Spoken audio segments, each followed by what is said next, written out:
I believe ang bawat isa ay nakahanda na to receive the word of the Lord this morning. It is my privilege to welcome you, the woman of God, Pastora Carmela Lapus. Malakas pong palakpak sa ating pong Panginoon.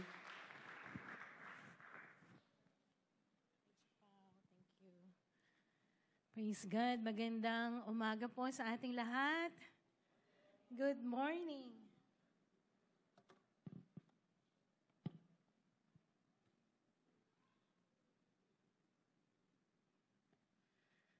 It is a joy for me to share the Word of God sa umaga pong ito. Hi, Jack! Ayan. At I believe the Word of God is powerful. Amen?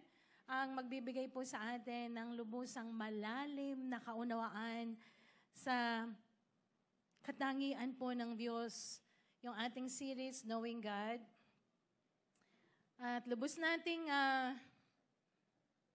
mararanasan yung matinding pag-ibig ng Diyos sa atin. Ito po yung sort of part 2 nung pinrich po ni Pastor Zion nung last Sunday. It's about the Tetragrammaton, yung 4-letter word without a vowel, ano? It's or sabi ng iba, it's Yahweh or Jehovah Yahweh. Sapagkat talagang napakabanal po ng pangalan ng Panginoon. Okay? Yahweh, God's covenant name. Okay? And then, nakapaloob po doon yung covenant ng Panginoon. Okay? So today, we will encounter that. Yahweh, the God who keeps His covenant.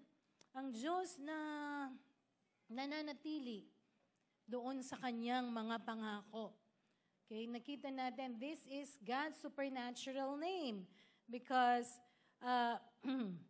yung pong mga napag-usapan natin o yung napag-aralan natin about Him being the Adonai, the Master, our Lord, El Shaddai, El Roy, okay, ang Panginoon na nakakakita ng lahat. Yan po yung mga katangian ng Diyos.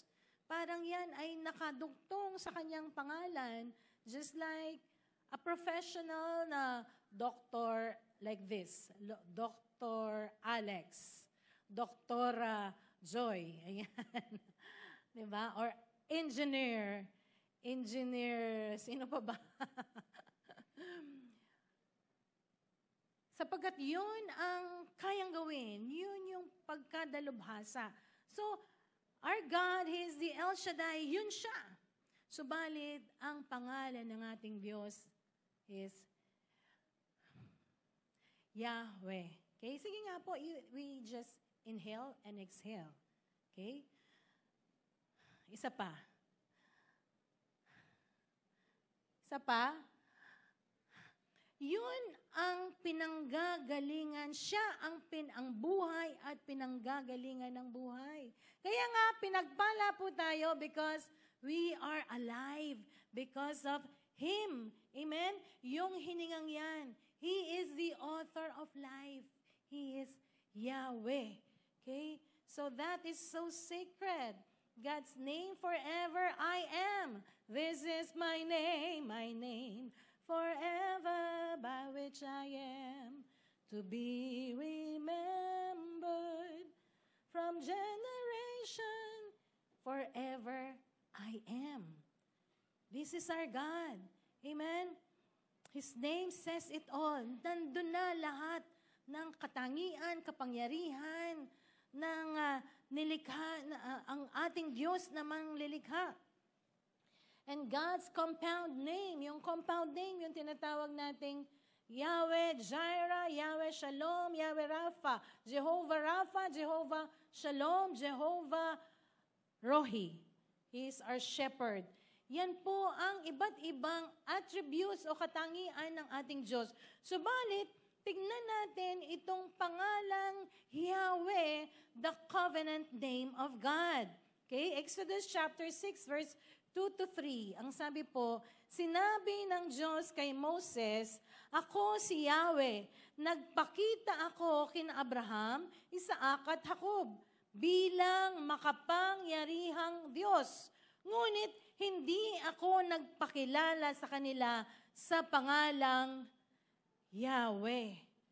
Okay? So doon sa napag-aralan natin sa panahon ni Abraham, doon nagpakilala ang Diyos kay Abraham as Jehovah Jireh, as the Adonai, God Almighty, the El Shaddai. Okay? So why Yahweh? Bakit Yahweh? Okay? Ang pangalang Yahweh ay nangangahulugang self-existent. Siya ang laging nariyan. Hindi nagbabago, tapat sa kanyang pangako. Hindi lang siya ang Diyos ng himala. Siya ay Diyos ng katapatan at kaugnayan. Okay? Sa panahong puno ng takot, kawalan, at pagbabago, ipinapaalala ni Yahweh, ang aking pangalan ay hindi basta titulo. Ito ay tipan. His name is a covenant. Ang kanyang pangalan ay tipan niya sa atin, pangako sa atin. Lahat ng ating mga narinig na itinuro po sa atin, yun ang Diyos. At ang pangalan nito, ang sumiselyo ng lahat ng kanyang pangako na nakadikit sa kanyang pangalan, ang kanyang kadakilaan at lahat ng kanyang kakayahan. Yang lahat ay iniaalay sa kanyang covenant sa atin. Amen? Ipaparanas at ipinaparanas po ng Diyos. In the Bible, a covenant is more than a contract. It's more than a contract. Hindi lang basta isang kasulatan, agreement. It is a divine commitment where God pledges Himself. He pledges Himself to bless, protect, and guide His people in exchange for their faith, obedience, and loyalty. Okay? Ang sabi ng Jeremiah chapter 30 verse 22, I will be your God and you shall be my people.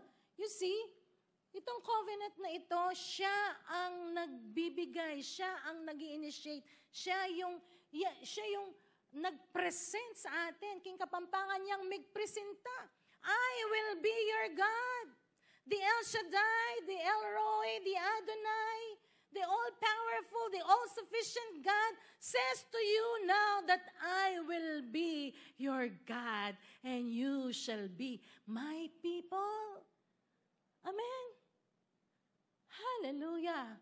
Hindi po ba isang bagay na nakatutuwa sa ating isip at sa ating mga puso ng Diyos na makapangyarihang yan ay nagbibigay sa atin ng tipan ngayon? Yung tipan, yung pangako na kanyang tutuparin. Tiyak, sigurado, at kailanman hindi nagbabago ang tipan ng Diyos. Hallelujah. Masaya po yun. Ha? At sa kakaisip po ng marami, parang nalulungkot sila.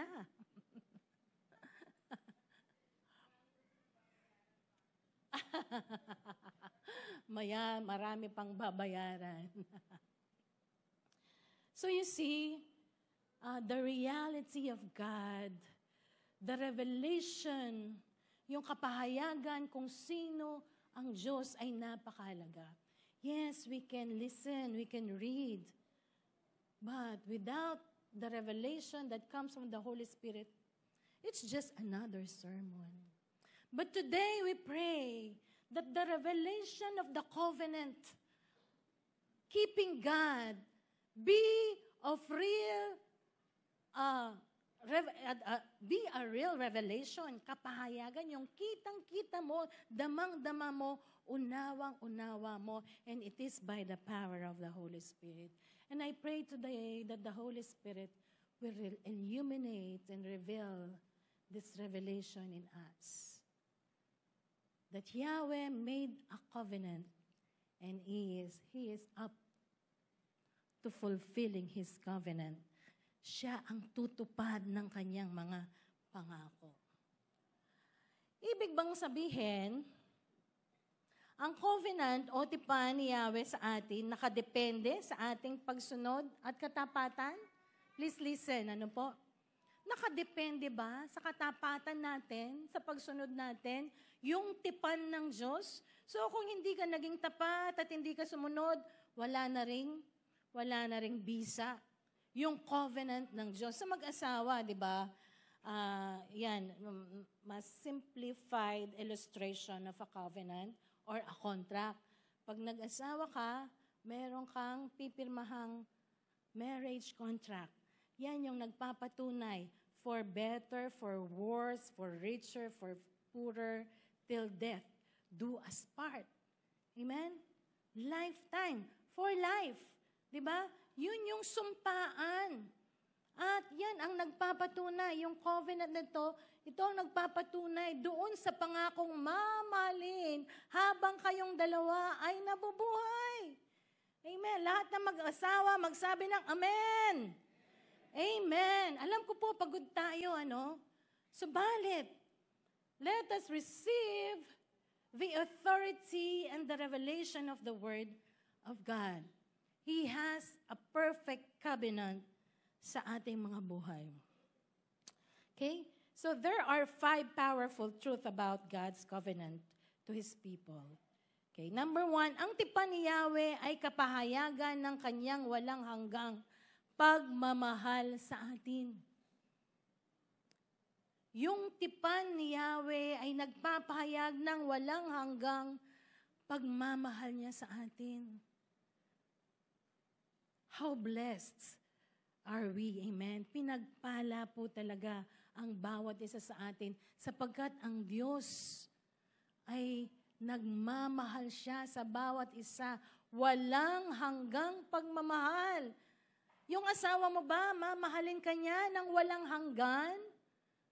O siyempre sa tao po, walang forever kasi lifetime pwede. Doon sa langit, pag na-rapture tayo, yon. Okay? Subalit iba na sa langit, lahat tayo ay magkakapatid at magkakasama. Subalit dito, yung pagmamahala ng mag-asawa hanggang may buhay. Okay? Subalit ang pagmamahal ng Diyos, walang hanggan. Sabihin natin, walang hanggang pagmamahal. Yan ang tipan ng Diyos. The covenant reveals how deeply God desires relationship. God desires relationship. Every Sunday, pumupunta tayo dito, nakikinig, nag-worship, nagkakaloob. But God desires more than that. Amen? Yung relasyon. Pag ba yung mga anak natin, dumating sa bahay, pag Sunday, kakain, tapos aalis. The next Sunday, kakain na naman, tapos aalis. Of course, as a parent, you want more than that. Because they are your children. Tama ba? Ha? Kasi anak mo yan. Gusto mo kwentuhan, kumustahan, hingi ng advice dito, tawanan, minsan may iyakan, bilang isang pamilya. Okay? Merong relasyon. Nararamdaman mo yung concern. Diba? Nararamdaman mo yung encouragement, yung motivation sa loob ng tahanan. God wants relationship. Yung palagi natin siyang ina-acknowledge. Even wala tayo dito sa church. Sa lahat ng ating ginagawa, we acknowledge Him to be our Father. He guides us wherever He wants us to go. Siya ang nag-guide sa atin. Siya yung nagli-lead sa atin. Ang kanyang mga salita, ang siyang nagbibigay sa atin ng direksyon. Okay? So He desires relationship. How's your relationship with Yahweh? Excellent. That's good. Napakaganda po na we always acknowledge Him in everything. Sa paggising natin sa umaga, di ba? We talk to Him, we worship Him, we meditate the Word of God. Yan ang nais po ng Panginoon. We always depend on Him. Di ba? Tayo po mga tao, we love to be acknowledged. Ayaw natin yung parang dinadaan-daanan ka lang. God wants a relationship. Kaya nga siya'y nagbigay sa atin ng covenant. For us to develop a close relationship. Nais ni Yahweh na maramdaman natin na tayo'y kanyang mga minamahal na anak. Ang ating relasyon sa kanya ay hindi katulad ng isang alipin sa kanyang amo. We've known him as our Adonai, the Master, the Lord. Hindi lang niya nais na tayo kanyang mga alipin. Mas ninanais niya na maramdaman at malaman natin na tayo'y kanyang mga anak. We are his sons. He doesn't just want servants. He wants sons and daughters. Okay? Tayo'y mga anak ng Diyos. Sabihin mo sa sarili mo, I am a child of God. I am a child of God. Imagine you are a child of God. We are the child. Hallelujah. Thank you, Lord. Anak ako ng Diyos. Yung totoo. No? Yan ang covenant ng Diyos sa atin. From Noah to Abraham, from Moses to Noah to David, and ultimately to Christ. Every covenant shows that God takes the initiative to restore and maintain fellowship with His people. Siya yung nauuna. Siya yung umaabot upang magkaroon tayo ng restored relationship with Him. Tayo mga babae, pag medyo merong konting hindi pagkakaunawaan, no? Siyempre, mahaba yung hair natin, di ba? Siyempre, dapat siya yung mauna. Siya yung maunang magsabing, darling, I'm sorry. Kasalanan ko man o hindi, dapat. Kasi siya ang lalaki. O, di ba?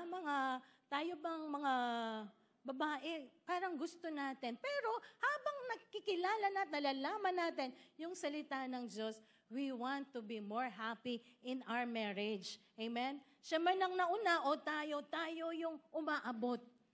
Yung nag-uunahan kayong magsabing, sabay kayo, sorry. Diba? For the relationship to be restored. Ang sakit kaya nung parang nandyan lang kayo pero Cold War. Diba? Yung parang yung puso mo diba? Cold War. Kaya nga, immediately, darling, sorry. Pabayanan natin. Forgive me, please. Diba? Ang sarap nun. Ang sarap nun, di po ba, mga may asawa po dito? Yung agad na naaayos. And God, Yahweh, always initiate. Kung napalayo man tayo, He had set this covenant of relationship with us. He always remembers it. Doon sa Psalm 105 verse 8, He remembers His covenant forever. Hindi niya kinakalimutan. Alam niya. Tayo nga, yung pangalan ng mga anak natin, kung kahit dalawa lang, pinagpapalit-palit pa natin, nakakalimutan. Kailan kasing birthday mo? Sa ilang taong ka na kasi? But God doesn't forget. He always remembers. Palagi niyang naaalala yung mga pangako niya. Even the numbers of our hair, alam ng Diyos. Makanya niya po kaluguding Diyos, kaya katamo. Amen? Ganyan tayo kamahal ng Panginoon.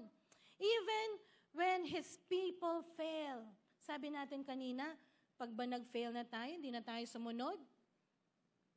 Nawawalan ba ng bisa yung covenant? Even when we fail, He remains faithful because His covenant is anchored in His unchanging nature. Hallelujah. Hindi nagbabago ang Panginoon. Sabi po ng 2 Timothy chapter 2 verse 13, kung tayo man ay hindi tapat, siya'y nananatiling tapat pa rin, sapagkat hindi niya maaaring itakwil ang kanyang sarili. Amen? He is always faithful to us. Ang kanyang tipan ay magpawalang hanggan dahil inihahayag nito kung sino siya. He is always faithful to us. Tapat ang Panginoon. Madalas na nagkukulang tayo sa Panginoon. Kulang sa oras na naibibigay sa Kanya. Subalit, the Lord keeps on still blessing us, blessing our children, blessing the business, blessing our work. May mga panahon na ma-aksidente ka na, pero pinrotektahan ka ng Panginoon. Amen? That's how faithful He is. Hindi niya tayo pinababayaan.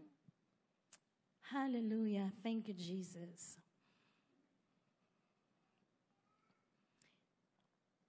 Totoo siya sa kanyang mga pangako at mapagkakatiwalaan siya sa lahat ng panahon. Hindi siya nagbabago sa lahat ng panahon. Nananatili siyang tapat sa atin. Tapat ang Panginoon. Do you know that song, Stubborn Love? Diba? Napakaganda ng awitin na yun. Gusto niyo po bang awitin ko? Okay, total last service na po. Di na magta-traffic sa labas. It's your stubborn love that never lets go of me. I don't understand how you can stay. Perfect love, embracing the worst in me. How I've longed for your stubborn love. And your stubborn love, it never lets go of me. I don't understand how you can stay. Perfect love, embracing the worst in me. And you never let me go. I believe I finally know I can't live without your stubborn love. Amen. Thank you, Lord. Glory to God. Yun yung pagmamahal ng Lord. Hindi mo maintindihan. Hindi siya bumibitiw. Even embracing the worst in us. Hallelujah. Minsan ikaw nai-impatient ka na sa sarili mo. Hindi na ako natuto. Ayoko na. Minsan tayo nag-give up sa ating sarili, but God, He never gives up on us. He is always faithful. Number 3, ang tipan ni Yahweh. Ni Yahweh ay natupad lahat sa pamagitan ng ating Panginoong Jesus. Bakit po? Sapagkat ang lahat ng mga ipinangako ni Yahweh sa Old Testament covenant, nakaturo lahat sa bagong tipan na nasa ating Panginoong Hesus. Noong una pa man, sa panahon ni Noah, nag-establish na ng everlasting covenant ang Diyos, pointing to the cross of Jesus, sapagkat ang tao nahihirapan sa pagsunod, nahihirapan sa pagiging tapat sa Diyos. Kaya yung final resolution para ang tao ay ma-reconcile in relationship with God ay yung kamatayan ni Kristo doon sa krus ng Kalbaryo. At as many as receive Him, to them gave He the power to become the sons of God. Amen? Lahat tayo na tinanggap siya bilang Panginoon at tagapagligtas. Tayo naging anak ng Diyos. That is His covenant. Yung from years, nung kausapin ni Yahweh, doon sa Exodus chapter 3, si Moses, 400 years silang nakabilanggo doon sa Egypt. Or sinasabing 430 years sila doon. Kasama na yung ibang mga years na nagstay pa sila doon. For 400 years in bondage. Subalit, hindi pa rin lubusang nakatugon ang tao doon sa covenant relationship with Yahweh. Kaya nga, inahanda ang krus, si Kristo ay nagbigay ng kanyang buhay upang yung bandage dito sa mundong ito, sa pamagitan ng ating paghingi, paglapit, paghingi ng tawad, pangtanggap sa Kanya bilang Panginoon at tagapagligtas, tayo pong lahat ay napapalaya mula sa pagkabihag. Amen. Praise God. Hindi tumitigil si Lord. He keeps on giving us choices. Right choices. Sa paglapit sa Kanya. Hallelujah. Thank you, Jesus. Kaya nga, ang krus ni Kristo, yun ang katuparan ng the covenant grace of God sa atin. Nauunawaan po ba natin? Alam niyo po, napakahalaga nito na we see it clearly, that covenant ay nananatili. Through His blood, God sealed an everlasting covenant of grace, forgiveness, and salvation. Ang sabi doon sa Luke chapter 22, verse 20, "This cup is the new covenant in my blood, which is poured out for you." The new and everlasting covenant, tapat na pangako. Habang tayo ay nabubuhay o nandito pa sa mundong ito, tinutupad ng Diyos ang kanyang pangako. Ipinapadaman niya ang kanyang pagmamahal sa atin upang magkaroon tayo ng tunay na pakikipagrelasyon sa Diyos at maging malaya po tayo, mga kapatid. Hindi lang, it's just a mere name, Yahweh, but nagsasabi ng ating kinabukasan. Kung ano ang ating magiging kinabukasan. We are no longer under the law, but under grace, living as heirs of God and co-heirs with Christ. Mga tagapagmana ng Diyos, co-heirs with Jesus. See, anak ka na ng Diyos, tagapagmana ka pa. Diba? Nararamdaman po ba natin? Nakikita po ba natin? Hallelujah. Thank you, Lord. Na because of your relationship, ano man yung naisin, pag ito ay yung binanggit, sinabi sa Kanya, pinapaniwalaan mo na yun ay yung makakamit at yun nga ay ibibigay sa atin ng Diyos. It's not just all about money. Tama po ba?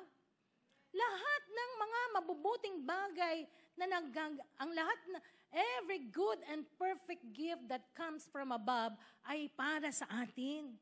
Amen? Available sa atin. Kaya nga kung meron tayong mga hinaharap na mga pagsubok sa buhay, may mga pangangailangan, our Abba Father, He is our God, He is our Father, and we are His heirs. Tagapagmana.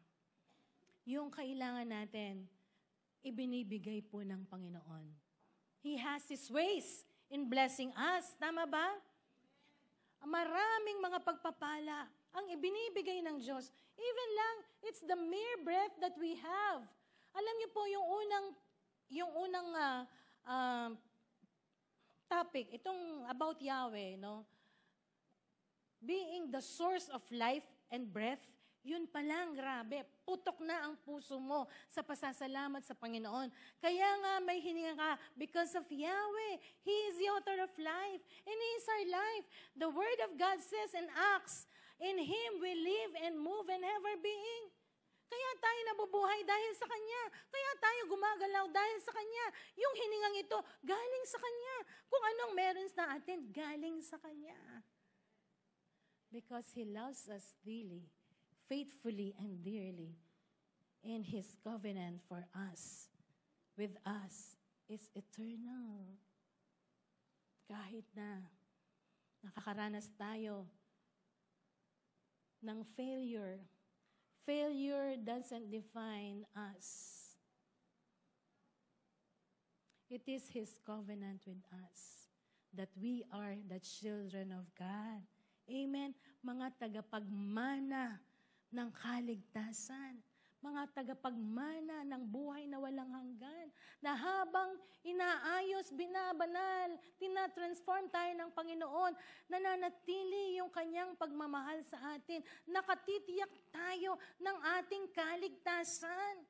Na kahit na tayo'y madapa, o magkasala, nananatili ang covenant ng Diyos sa atin. It does not mean makipaglaro tayo o makipaglaro tayo in our relationship with God. Okay? O total, yung Panginoon, ang Diyos naman, may covenant, eternal covenant relationship sa akin. So kahit anong gawin ko, patatawarin ako ng Panginoon. Of course, the Lord forgive us. Amen? Pag ba nagkasala tayo, patatawarin tayo ng Panginoon. Amen? Patatawarin ka ng Diyos. Nagkasala ka ulit, patatawarin ka niya. Amen? Subalit, ang Diyos palaging tinitignan, seryoso ba to? Kaya ba? Kahit yung anak natin, di ba? Pag nagkasala, sabi ko nga, yung si Paula, kahit magkasala si Paula, heroso pa rin siya. Di ba? Pag ba si Paula, lumayas sa kanila, hindi na siya heroso? Heroso pa rin, di ba? Tayo po'y nagkakamali, sino pong hindi? Pero hindi ko po sinasabing, let's keep on making sin. Kasi habang nakikita mo, napakatapat ng Diyos. It's your stubborn love that never lets go of me. I can't live without your love, O Lord. Amen? Parang, Lord, I want to be true to you. I want to be faithful. Ano ang isinusukli natin? Mas dinidesire nating maging tapat sa Kanya. Halimbawa, si Paula, no? Inirapan niya si mami niya. Parang siya na yung nanay. Di ba? Masagap yan Mars. Pero, hindi pa rin may tatatwa na siya'y minamahal. Kahit dumanas man siya ng mga pagtutuwid, siya pa rin ay minamahal. Ganun po ang covenant relationship ng Lord sa atin. Amen? Sa lahat, sa kabila ng mga bagay na ating nagagawa, hindi napahihinto o hindi napapawalang bisa yung tipan ng Diyos sa atin. Hallelujah. Hindi na tayo under the law. Sa batas, dapat ganito o mag-alay ka ng ganito para mapatawad yung kasalanan mo. Nandyan yung krus ng Kalbaryo. He forgave us once and for all. He cleansed us. At sa ating paglapit sa Lord, di ba? Binabago niya po tayo. Hindi naman instant, brand new, di ba?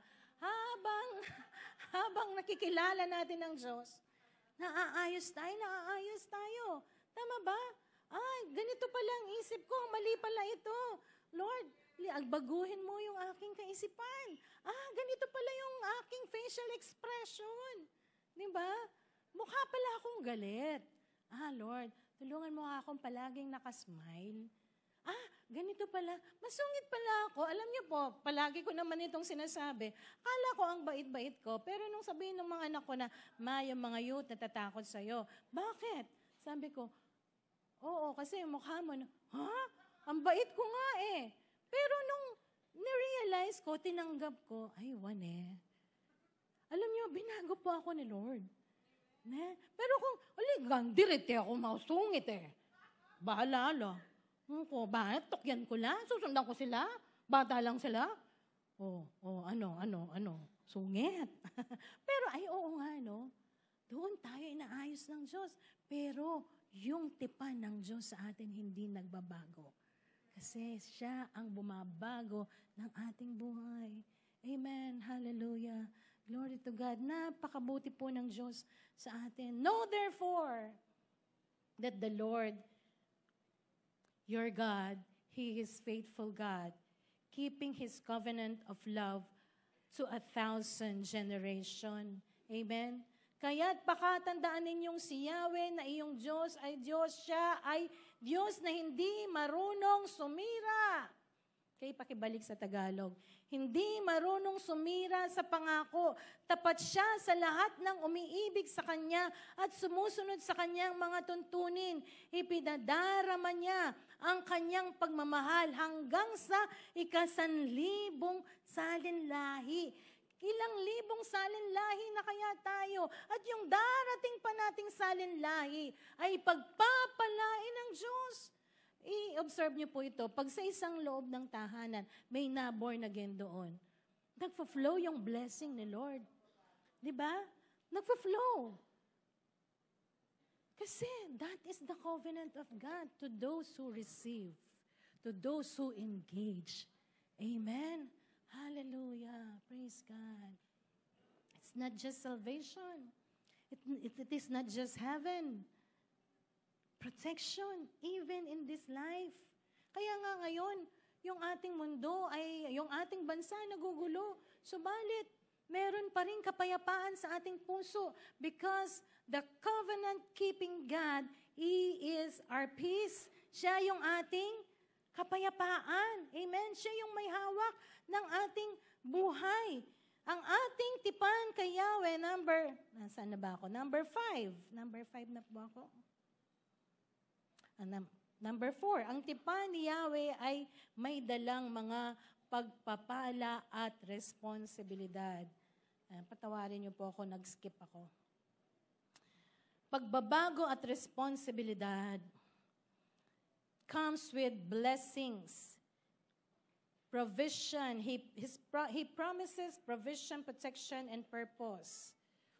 And He also called His people to walk in obedience and faithfulness. Alam niyo po, yung obedience doesn't earn covenant. Hindi, okay, para maganap sa akin yung covenant ni Lord, maging mabait ako, magpapakabait ako, magpapaka-obedient ako, para effective sa akin. No! Obedience honors the covenant. Okay? Ito'y paggalang natin sa covenant ng Panginoon sa atin. Okay? Nandyan yung covenant, it remains. But our response is obedience to God because we honor Yahweh. Nire-respeto natin yung Diyos nang nagbigay ng lahat ng mabubuting bagay para sa atin. Hallelujah. Praise God. So let us be more loyal to God and obedient to God. Amen? Sa ating buhay, nakita natin, ano man yung sitwasyon, tapat ang Diyos sa atin. Kaya nga tayo ngayon, no turning back. Amen? Hindi tayo bibitiw. Naalala ko po yung isang, merong nag-apply po, nag-recommend ng isang teacher sa akin, siguro, almost 8 years ago. So, binigay niya yung requirements. Sabi ko, please, paki-forward NBI at yung iyong license. Ay, opo, sabi niya, pwede po bang to follow? Okay, sige, to follow. And then, ulit, sabi ko, hindi ko pa po nakuha. At saka hindi pa ako nakarenew. Okay. And then, until such time, meron siyang ginawang hindi maganda. So, kinausap ko siya, you have broken a policy of the school. So, you have to go. Sabi niya, please po, Pastora, bigyan niyo pa po ako ng konting time. So, nag-ayos po kami, even yung sitwasyon. Pero siya ay uma-attend sa church. And every time nandun siya sa harap, umiiyak. Sumasali sa mga care group. And then, meron na naman po siyang nagawa. Pinausap ko siya sa office. Sabi ko, Chair, siguro ayusin mo na. Pero, pwede ka nang umalis sa school, pero sa church, you are still welcome. If follow up ka pa rin namin, pagpipray ka pa rin namin, hanggang ma-overcome mo yung pinagdadaanan mo na yan. Ang sabi niya sa akin, wag na po, wag niyo na po ako, wag po, sukuhan niyo na po ako, wag niyo na po akong ipanalangin. Sabi ko, dinala ka ni Lord dito, may purpose siya sa buhay mo. Nais niyang baguhin yung sitwasyon ng buhay mo. Hindi ako susuko kasi may plano ang Diyos sa buhay mo. Hindi na po, wag na po, please po, sabi niya. Sabi ko, Chen, kumbaga dun sa wheat and tares, ako po yung tares. Sabi ko, don't put curse sa buhay mo. Just receive. Receive the love of Jesus in your life and He will change you, ang sabi ko. Kaya ka nandito, may plano si Lord. Talagang naglulupa sa'yo, sige na po. Sabi ko naman sa sarili ko, di lumal niya kaya kinene. Pero sabi ko, hindi, may plano si Lord sa'yo. Tumayo ka dyan, huwag kang magano dyan, tumayo ka. Then tumayo, okay, sige po. Sabi ko, alam mo, Chair, sabi ko, Ano man ang ginawa mo, mahal ka ng Panginoon. Pero doon sa mga taong nagawan mo nang hindi maganda, you have to face them. Sabi ko ganun. Opo, konting panahon pa po, sabi niya. And then after, siguro 1 week,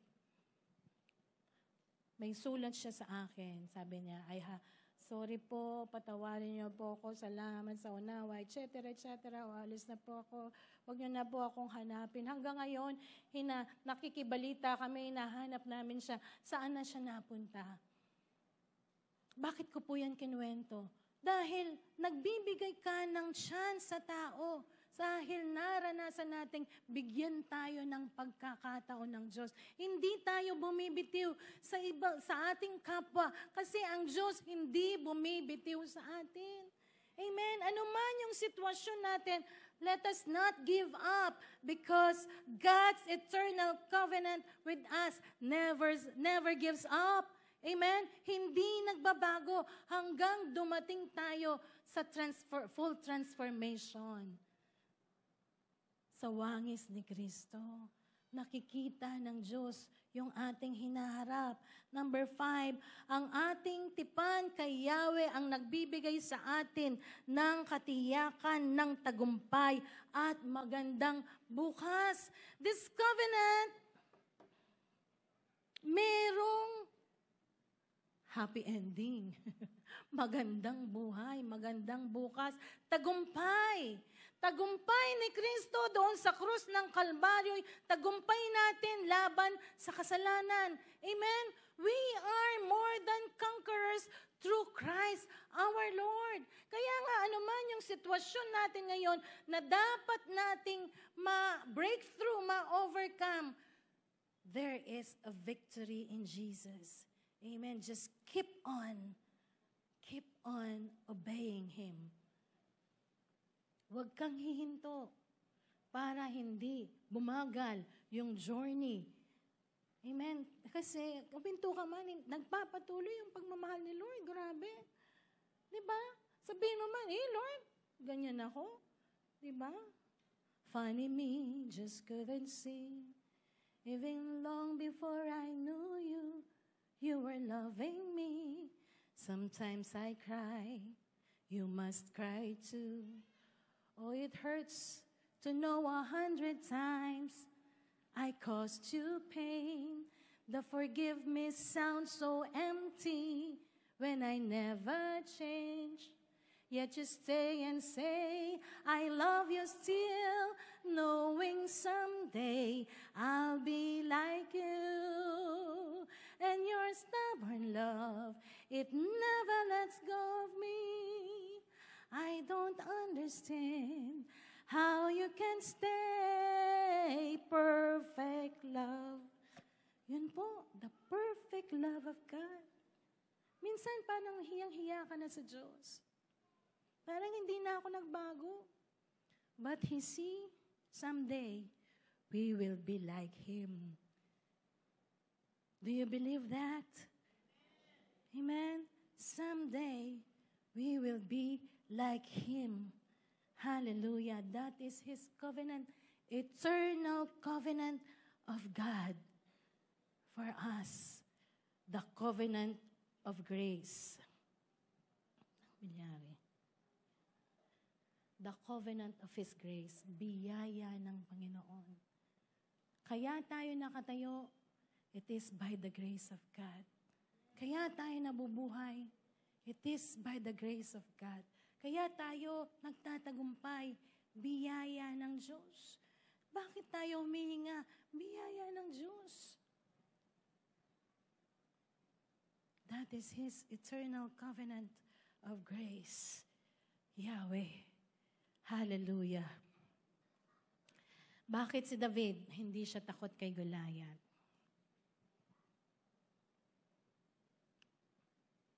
David was under Yahweh's covenant. His confidence was not in the circumstances, but in his covenant relationship with Yahweh. Diba? Hindi dahil siya Israelita, kundi dahil merong tipan ang Diyos sa bansang Israel. And they responded through circumcision. Kaya nga yung isang matangkad na higante na Filisteo, there is such a confidence sa puso ni David. Sabi niya, who is this uncircumcised Philistine that defies the army of God? Because Goliath was uncircumcised. He is outside God's covenant. Walang proteksyon. But the Israelites have the protection because they are in covenant with God. You see, yung covenant po ng Diyos sa mga Israelita, patuloy na ipinapadama ng ating Diyos, ni Yahweh. At maging sa mga hentil. Sino yung mga hentil? Who are the Gentiles? Okay? We are the Gentiles. Yung hindi mga Hudyo. Okay? We are the Gentiles and we are the recipient of God's covenant. Eternal covenant of grace. May kahinaan ba tayo? Just go to Him. Just go to our Father God. Sabi po ng Jeremiah 32 verse 40, ako'y gagawa sa kanila ng isang walang hanggang tipan. At hindi ako hihiwalay sa kanila upang gawan sila ng mabuti. Tingnan natin to, no? Hindi ako hihiwalay sa kanila upang gawan sila ng mabuti. At ilalagay ko sa kanilang puso ang pagkatakot sa akin upang wag silang humiwalay sa akin. Grabe. He works everything so that He can win our relationship with Him. Hallelujah. A word of God po yan. Hindi nagbibiro ang Diyos. Pag sinabi ng Diyos, yun po, seryoso siya. Kahit hindi tayo seryoso sa pakikipagrelasyon sa Diyos, nais pa rin niyang magkaroon ng seryosong relasyon sa atin. Paano natin malalaman? Kung tayo tunay na born-again Christian. Para maging recipient tayo ng eternal covenant of grace. When we hear the voice of the Holy Spirit, pag nangungusap sa atin ang Santong Espiritu, whenever we do some things, di ba, naririnig mo sa sarili mo, you don't have to do that. Wag mong gagawin yan. The voice of the Holy Spirit reminds us, tama ba? It is our spirit testifies with the Spirit of God that we are the sons of God. Nagko-confirm sa ating spirito, nangungusap yung banal na Espiritu Santo. Kaya nga nakatitiyak tayo'y mga anak ng Diyos. Subalit kung wala kang naririnig, wala naman akong naririnig. Ang alam ko lang kung ano yung gusto ko, yun yung gagawin ko. Ang alam ko, naririnig ko yung sinasabi ng pastor, sinasabi ng cell leader. Pero sa loob ko, wala akong naririnig. Kapatid, kung wala kang naririnig, just accept Him. Be seriously receive Christ as your Lord and Savior. Sapagkat pangako ng Diyos, diyan nag-start yung covenant. But as many as receive Him, to them gave He the power. At pag anak ka ng Diyos, nandyan din sa atin ang banal na Espiritu. Amen. Alam niyo po, ulit-ulit na lang naririnig niyo because we want every one of us will understand and experience the reality of a relationship with God. Yang katunayan ng magandang pakikipagrelasyon sa ating Diyos. Tayo pong lahat ay tumayo. Hallelujah, Lord God. The covenant reminds us that we belong to God. And nothing, not sin, not struggle, not Satan can break that bond. Kahit ang diablo, hindi niya mapuputol yung tipan ng Diyos sa atin.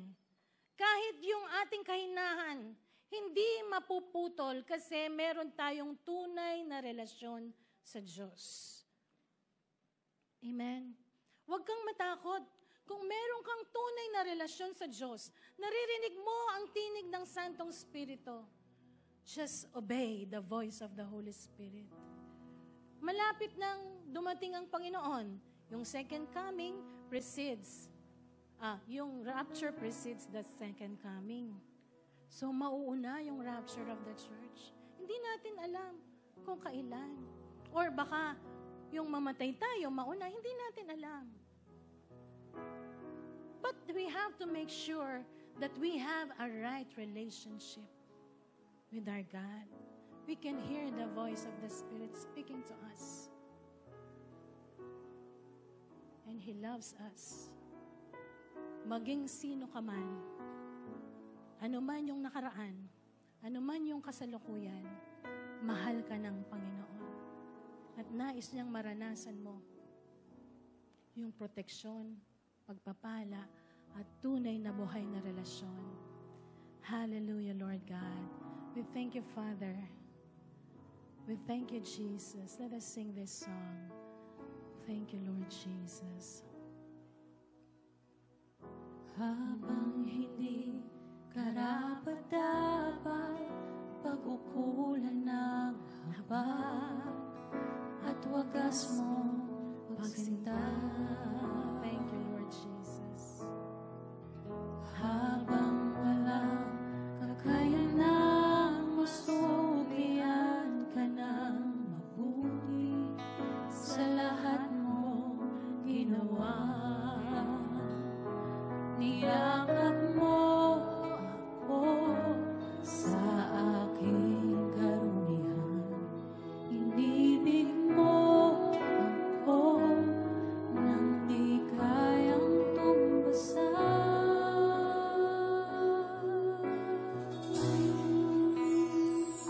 O Diyos ng katarungan at katuwiran, kahit minsan di napahiran ang kabanalan, kaluwalhatian. Salamat sa sukdulang biyaya mo, O Diyos ng pag-ibig na mas malawak pa kaysa aking mga pagkakasala. Higit pa sa buhay ko, salamat sa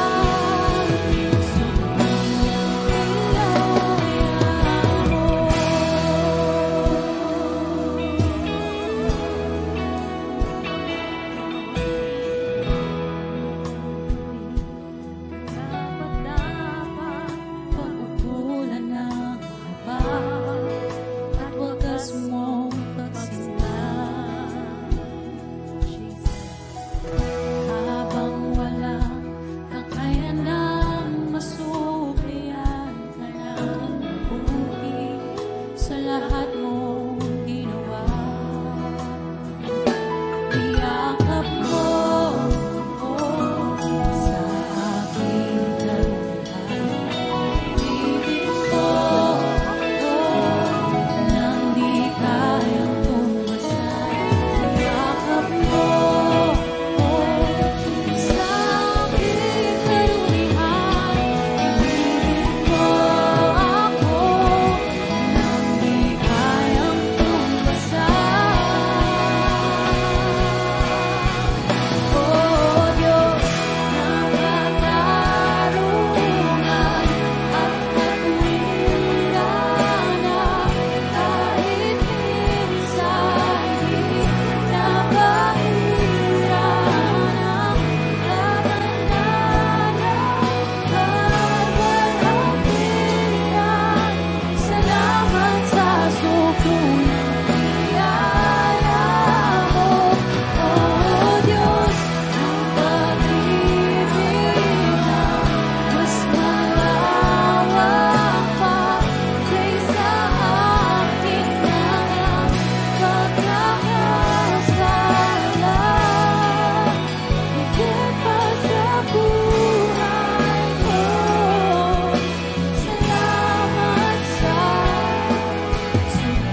Salamat po, Panginoon. Your eternal covenants of grace. Maraming salamat, Panginoon. Lahat ng kung anong meron kami, Panginoon, galing sa iyo, aming Panginoon. That's why, O Lord, today,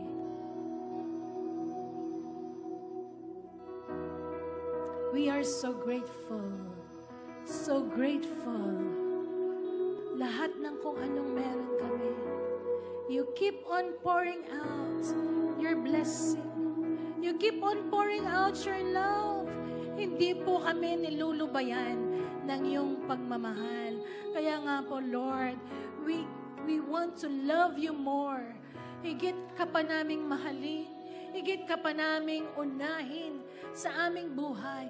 Ikaw ang palaging maging sentro ng aming buhay. Sapagkat ikaw ang Alpha at ang Omega. Ang nagpasimula ng mabuting bagay sa amin. Ikaw ang magtatapos nito, Panginoon. According to your plan. According to your will, O God. I pray ang bawat isa sa anumang sitwasyon meron sila sa kanilang mga buhay. Lord, I declare your covenant of grace. Manatili po sila, Panginoon, sa kanilang pagsunod at pagtitiwala sapagkat dadating yung panahon, the fullness of the victory of Christ in our lives will be revealed until you come, Panginoon. We thank you, Father. We thank you, Lord. You are so great. Kaya nga, we keep on, Lord, serving you sa aming pamilya, sa aming community, even in our church, in every school, in every work. Paglilingkuran ka namin, Panginoon. Thank you, Father. Taas po natin ang ating mga kamay. Now unto Him who is able to keep you from falling and to make you stand in His presence, blameless and with great joy. To the only God, our Savior, through Jesus Christ our Lord, be the glory and the majesty and the authority, both now and forever. In Jesus' name we pray. Everyone will say, Amen, Amen, Amen, Amen. Thank you, Jesus. Thank you, Lord.